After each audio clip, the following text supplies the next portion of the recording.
Hello നമസ്കാരം. എല്ലാവർക്കും സുഖമാണെന്ന് വിചാരിക്കുന്നു. നല്ല ക്രിസ്പി ആയിട്ടുള്ള നല്ല ധാന്യങ്ങൾ കൊണ്ടുള്ള ഒരു ദോശയായിട്ടാണ് ഇന്ന് വന്നിട്ടുള്ളത്.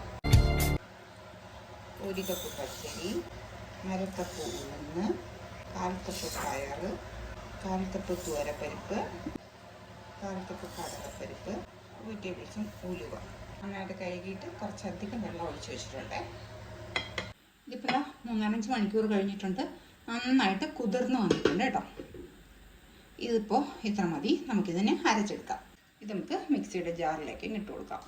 എന്നിട്ട് നമ്മൾ കഴുകി എടുത്തിട്ടുള്ള സാധനങ്ങളല്ലേ ഇതെല്ലാം. അപ്പോൾ അതുകൊണ്ട് ഒരു കാര്യം ചെയ്യണം, നമ്മൾ ഈ കുതിർക്കാനായിട്ട് വെച്ചേക്കുന്ന വെള്ളം ഉണ്ടല്ലോ, ആ വെള്ളം ഒഴിച്ചിട്ട് തന്നെ ഇതിനെ അരച്ചെടുക്കണം കേട്ടോ. പച്ചരി ഇട്ടാൽ മാത്രമേ നല്ല ക്രിസ്പി ആയിട്ട് ദോശ ഇരിക്കുകയുള്ളൂ. അപ്പോൾ പച്ചരി ഇടാനായിട്ട് ശ്രദ്ധിക്കണം കേട്ടോ. ഇതിലേക്ക് ഒരു 2 പച്ചമുളകും ഒരു ചെറിയ പീസ് ഇഞ്ചി ഇതും കൂടി ഇട്ട് കൊടുക്കുന്നുണ്ട്. രണ്ടാമത്തെ ട്രിപ്പും ഞാൻ അരച്ചെടുത്തിട്ട് വന്നിട്ടുണ്ട്. മിക്സിയുടെ ജാറിൽ ഒരു അല്പം വെള്ളം ഒഴിച്ചിട്ട് അതൊന്ന് ഒഴിച്ചിട്ടുണ്ട് കേട്ടോ.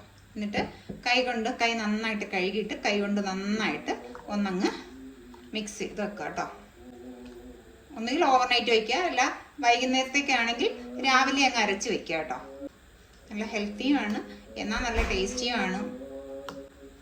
ഉപ്പ് ചേർത്തിട്ടില്ല കേട്ടോ. ഉപ്പ് സമയത്ത് നമ്മൾ എടുക്കുമ്പോൾ നമുക്ക് എത്ര മാവ് ആവശ്യമുണ്ടെന്ന് വെച്ചാൽ ആ മാവ് മാത്രം എടുത്തിട്ട് ഉപ്പ് ചേർത്തിട്ട് ഉണ്ടാക്കിയാൽ മതി. ഇതിപ്പോൾ ഇത്ര മതി. നമുക്കിത് അടച്ചു വച്ചേക്കാം. ഇപ്പോൾ ഇതാ 5-6 മണിക്കൂറൊക്കെ കഴിഞ്ഞതിന് ശേഷം കണ്ടോ, മാവ് നല്ല പുളിച്ച് പൊന്തി വന്നിട്ടുണ്ട് കണ്ടോ ഇരിക്കുന്നത്. അപ്പം ഞാൻ ദോശത്തവ അടുപ്പത്ത് വെച്ചിട്ടുണ്ട്. ഇനി നമുക്ക് ദോശയുടെ മാവ് കോരി ഒഴിക്കാം കേട്ടോ. സാധാ ദോശ ഉണ്ടാക്കുമ്പോൾ തന്നെ ലൂസാക്കണമെങ്കിൽ നമുക്ക് കുറച്ചും കൂടി ഒന്ന് ലൂസാക്കാം.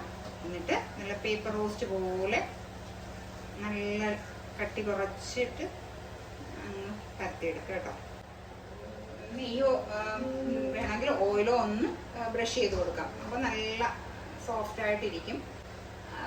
ഒഴിച്ച് കൊടുത്തിട്ടില്ല എന്ന് പറഞ്ഞിട്ട് കുഴപ്പമൊന്നുമില്ല കേട്ടോ. നല്ല ക്രിസ്പി ആയിട്ടുള്ള ദോശയും നല്ല വെള്ള ചമ്മന്തിയും തേങ്ങ ചമ്മന്തിയും പിന്നെ കുറച്ച് ദോശപ്പൊടി അല്ലെങ്കിൽ അഥവാ ഇഡ്ഡലിപ്പൊടി. നല്ല കോമ്പിനേഷനാണ് കേട്ടോ ഇത്. ഒരു പ്രാവശ്യമെങ്കിലും ഇതൊന്ന് ട്രൈ ചെയ്ത് നോക്ക്. നിങ്ങൾ ഇഷ്ടമാവുകയാണെങ്കിൽ ഒന്ന് ലൈക്ക് ചെയ്യാനും ഷെയർ ചെയ്യാനും സബ്സ്ക്രൈബ് ചെയ്യാനും മറക്കണ്ട കേട്ടോ.